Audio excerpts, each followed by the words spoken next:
My name is Lola Shoneyin, and I'm the creative director, or you might say the curator, of the Kaduna Book and Arts Festival.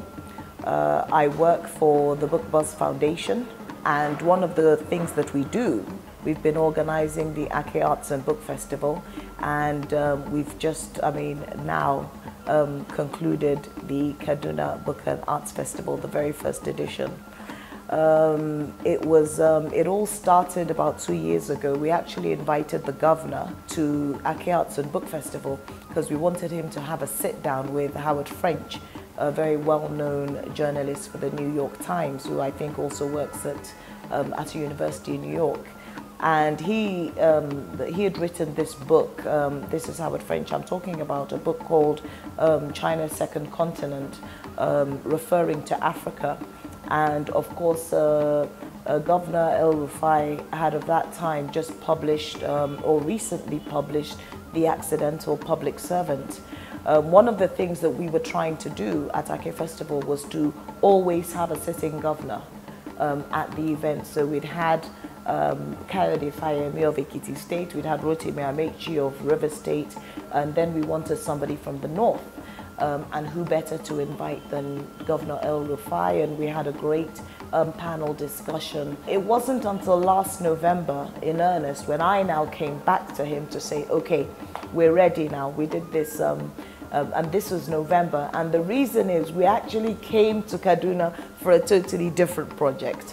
And we came to deliver 10,000 books to 100 libraries, courtesy of paid for by Marine Platforms Limited. And that's when we kind of killed two birds with one stone. And when we delivered the libraries, we also started talking about, okay, right, now we have time. We've just finished Ake Festival. Let's get to it. You know, how should we go about this?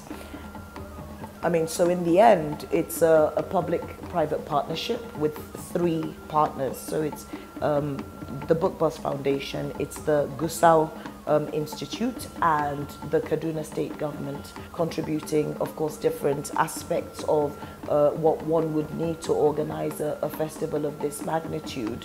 And I think we've been able to pull off an absolutely fantastic event, but more than that, so inspired by the number of young people who have attended the event, having heard about us on social media or our social media platforms, and who've just thought this was a great thing, and they've just registered in their hundreds. Every single event that we have had has been packed.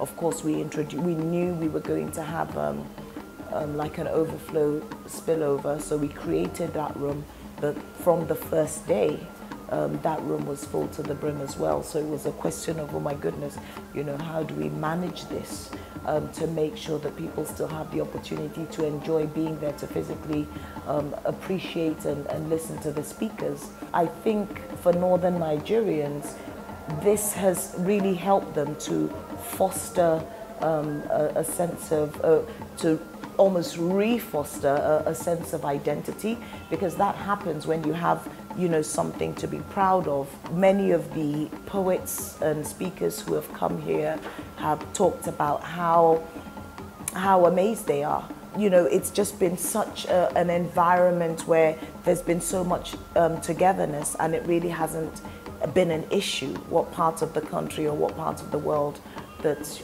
you know, one is actually from. And that was very encouraging for me, because I've always believed in the power of cultural dialogue, and how the more we speak and the more we engage, we are reminded of the things that bring us together, and think less about the things that separate us.